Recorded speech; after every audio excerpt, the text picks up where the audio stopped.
پور کی تشریف آوری ہوئی، ہم حضرت کا استقبال کرتے ہیں اور حضرت سے دعا کی گزارش بھی کرتے ہیں کہ آپ اس سیمینار کی کامیابی کے لیے دعا کرتے رہیں۔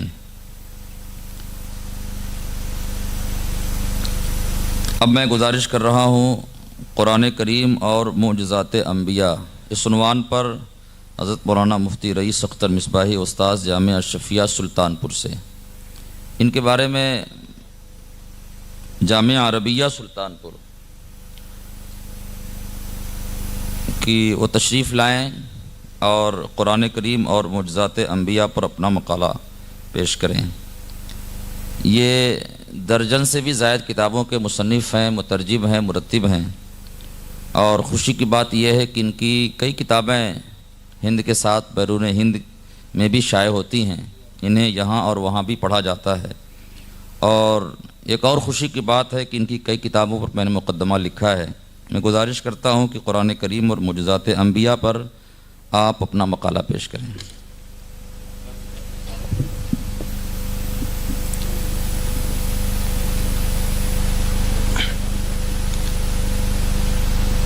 السلام علیکم ورحمۃ اللہ وبرکاتہ۔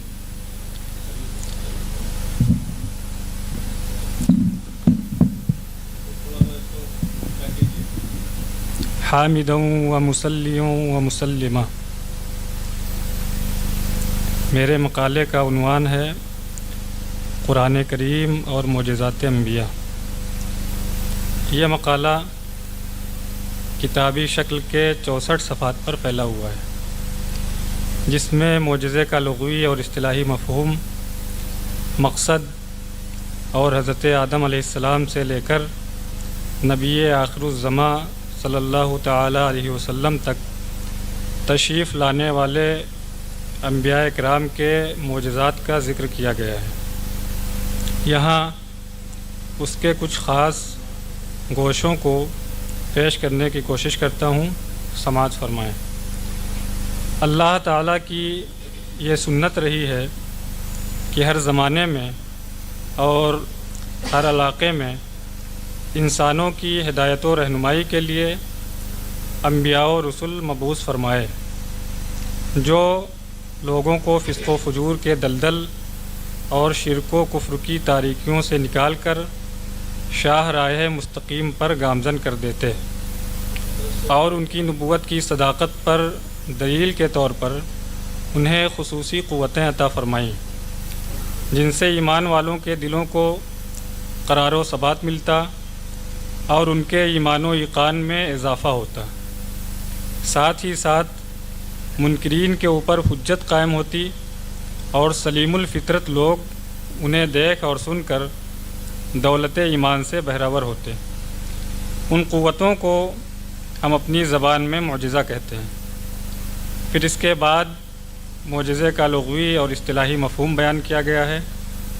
معجزے کی اصطلاحی معنی: معجزہ کی تعریف کرتے ہوئے سید السند علامہ سید شریف علی بن محمد جرجانی رحمۃ اللہ علیہ لکھتے ہیں: امر خارق للعادہ داعٍ الی الخیر والسعادہ مقرون بدعوی النبوہ قصد به اظہار صدقی من ادعا انہ رسول من اللہ۔ یعنی معجزہ وہ کام جو اللہ کی عادت جاریہ کے خلاف ہو اور خیر و سعادت کی دعوت دیتا ہو، اور اس کام کو پیش کرنے والا نبوت کا مدعی ہو، اور اس خلاف عادت کام سے دعوی رسالت کے صدق کا اظہار مقصود ہو۔ پھر اس کے بعد معجزے کا مقصد بیان کیا گیا ہے۔ تمام نبیوں کو معجزات عطا کیے گئے، جن میں متعدد کا ذکر قرآن کریم اور احادیث نبویہ میں ملتا ہے۔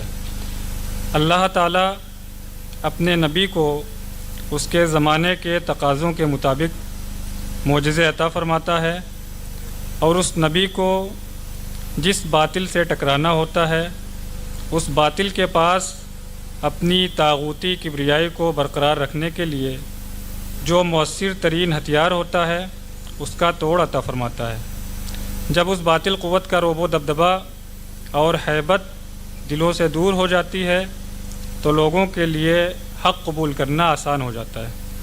مثلاً اللہ تعالیٰ نے جب حضرت موسیٰ علیہ السلام کو مبعوث فرمایا تو اس وقت مصر میں ہر طرف جادو کی فرما روائی تھی۔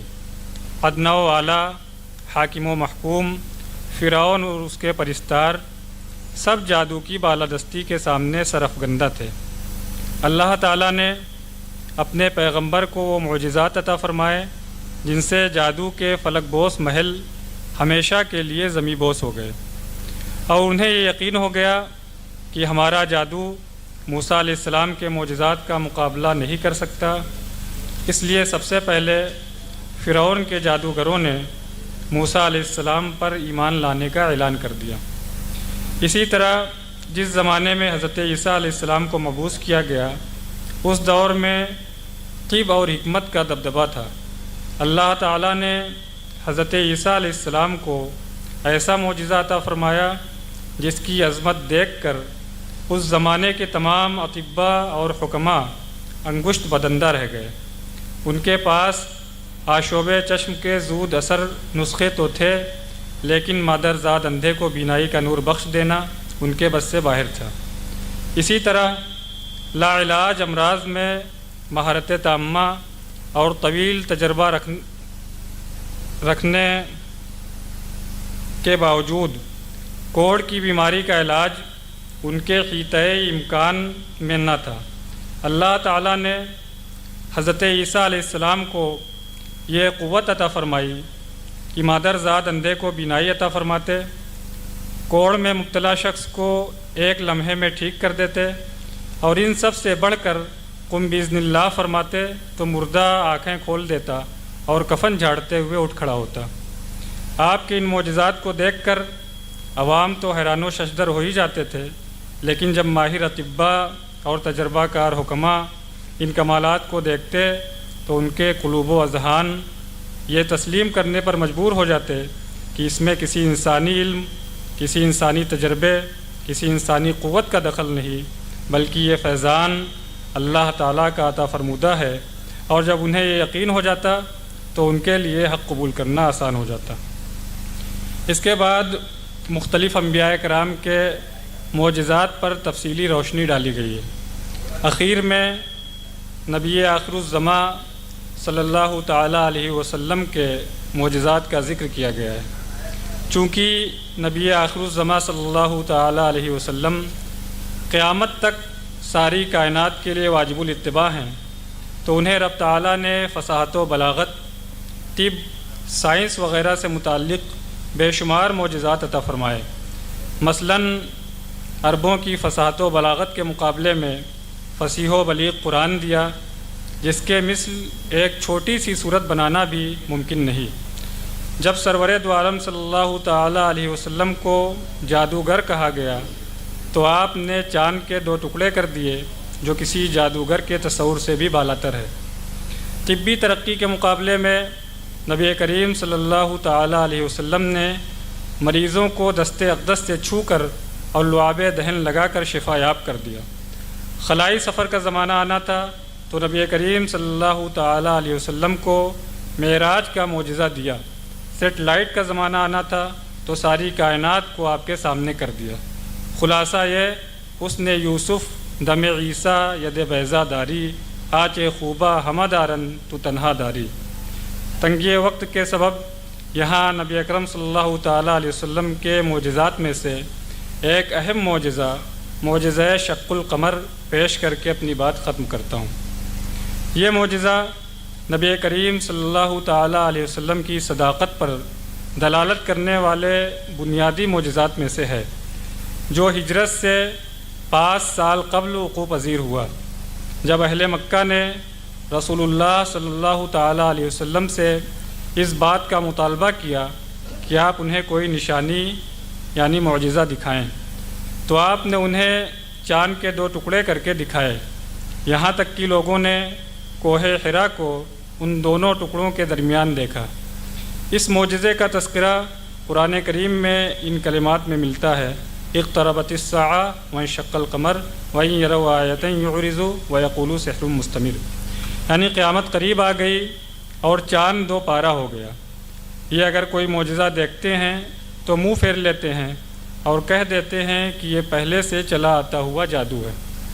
علامہ قرطبی نے حضرت عبداللہ ابن عباس رضی اللہ عنہما سے نقل کیا ہے کہ ایک دفعہ مشرکوں کا ایک وفد جس میں ولید ابن مغیرہ، ابو جہل، عاص ابن وائل، اسود ابن مطلب، نضر ابن حارث اور ان کے دیگر رؤساء تھے، یہ حضور کی خدمت میں حاضر ہوئے اور کہنے لگے کہ اگر آپ سچے نبی ہیں تو چاند کو 2 ٹکڑے کر کے دکھائیے۔ حضور نے فرمایا اگر میں ایسا کر دوں تو کیا تم ایمان لے آؤ گے؟ وہ بولے ضرور۔ اس رات چاند کی 14ویں تاریخ تھی، حضور منا میں تشریف فرما تھے۔ آپ نے اپنے رب سے عرض کی کہ کفار نے جو مطالبہ کیا ہے اسے پورا کرنے کی قوت دی جائے۔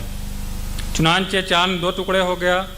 نبی کریم صلی اللہ تعالیٰ علیہ وسلم مشرکین کا نام لے لے کر فرما رہے تھے، یا فلانو یا فلانو اشہدو، اے فلاں اب اپنی آنکھوں سے دیکھو اور اس بات پر گواہ ہو جاؤ، تمہاری یہ فرمائش پوری ہو گئی۔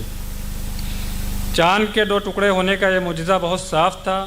قریش نے اسے بڑی وضاحت سے کافی دیر تک دیکھا اور ششدر رہ گئے۔ اب مشرکین کو انکار کی کوئی گنجائش نہ رہی، لیکن وہ جہالت اور ہٹ ڈرمی کے طور پر اسے جادو ہی کہتے رہے اور انہیں ایمان لانے کی توفیق نہ ملی۔ مواہب اللدنیہ میں ہے، جاءت احادیث الانشقاق فی روایت صحیحہ عن جماعت من الصحابہ منہم انس وابن مسعود وابن عباس وعلی وحذیفۃ وجبیر بن مطعم وابن عمر وغیرہم۔ ان میں سے پہلے 4 صحابہ کرام نے تو بچشمِ خود دیکھا کہ چاند 2 ٹکڑے ہو گیا۔ حافظ ابن کثیر رحمۃ اللہ علیہ نے سورہ قمر کی پہلی آیت اقترب الساعہ وانشق القمر کے حوالے سے اس بات پر امت کا اجماع ذکر کیا ہے کہ یہ آیت نبی اکرم صلی اللہ تعالیٰ علیہ وسلم کے معجزہ شق القمر کے بارے میں ہے۔ ان کی عبارت کا ترجمہ یہ ہے، میرے نزدیک صحیح یہ ہے کہ شق قمر کی حدیثیں متواتر ہیں اور یہ معجزہ نص قرآنی سے ثابت ہے۔ صحیحین وغیرہ کتب حدیث میں مختلف طرق سے اس کی روایت ہے جس کے متواتر ہونے میں شک نہیں۔ اس عظیم معجزے پر سب سے بڑا اعتراض یہ کیا جاتا ہے کہ اگر ایسا ہوا بھی تو اس کا مشاہدہ پوری دنیا میں ہونا چاہیے تھا اور تاریخ کی کتابوں میں اس کا تذکرہ بھی ہونا چاہیے تھا۔ اس کا جواب یہ ہے کہ اس معجزے کے وقت کا اندازہ کیا جائے تو چاند کا پوری دنیا میں دیکھا جانا ناممکن تھا، کیونکہ اس وقت چاند صرف عرب اور اس کے مشرقی ممالک میں نکلا ہوا تھا۔ پھر اس معجزے کا وقت بھی طویل نہ تھا اور اس سے روایت کے مطابق کوئی دھماکہ یا تیز روشنی کا اخراج بھی نہیں ہوا اور نہ ہی زمین پر اس کے کسی قسم کے اثرات مرتب ہوئے۔ ظاہر ہے کہ یہ ایک متوقع معجزہ نہیں تھا کہ تمام دنیا کی نظریں چاند پر ہوتی، اس لیے معجزہ انہی لوگوں نے دیکھا جنہوں نے معجزے کا مطالبہ کیا تھا۔ ملا محمد قاسم فرشتہ اپنی مشہور زمانہ تاریخ میں لکھتے ہیں، 3 صدی ہجری کی ابتدا میں کچھ عرب مسلمان کشتی پر سوار جزائر سری لنکا کی طرف جا رہے تھے کہ طوفانوں کی وجہ سے جزائر مالابار کی طرف جا نکلے اور وہاں ایک شہر میں کشتی سے اترے۔ شہر کے حاکم کا نام سامری تھا۔ اس نے مسلمانوں کے بارے میں یہودی اور عیسائی سیاحوں سے کچھ سن رکھا تھا۔ عرب مسلمانوں سے کہنے لگا کہ پیغمبر اسلام کے حالات اور ان کی کچھ علامات بیان کریں۔ ان مسلمانوں نے اسے نبی اکرم صلی اللہ تعالیٰ علیہ وسلم کے حالات زندگی، اسلام کے اصول و مسائل اور آپ کے معجزات کے بارے میں بہت سی باتیں بتائیں اور تاریخی معجزہ شق القمر کا بھی ذکر کیا۔ اس پر وہ کہنے لگا کہ ذرا ٹھہرو، ہم اس بات پر تمہاری صداقت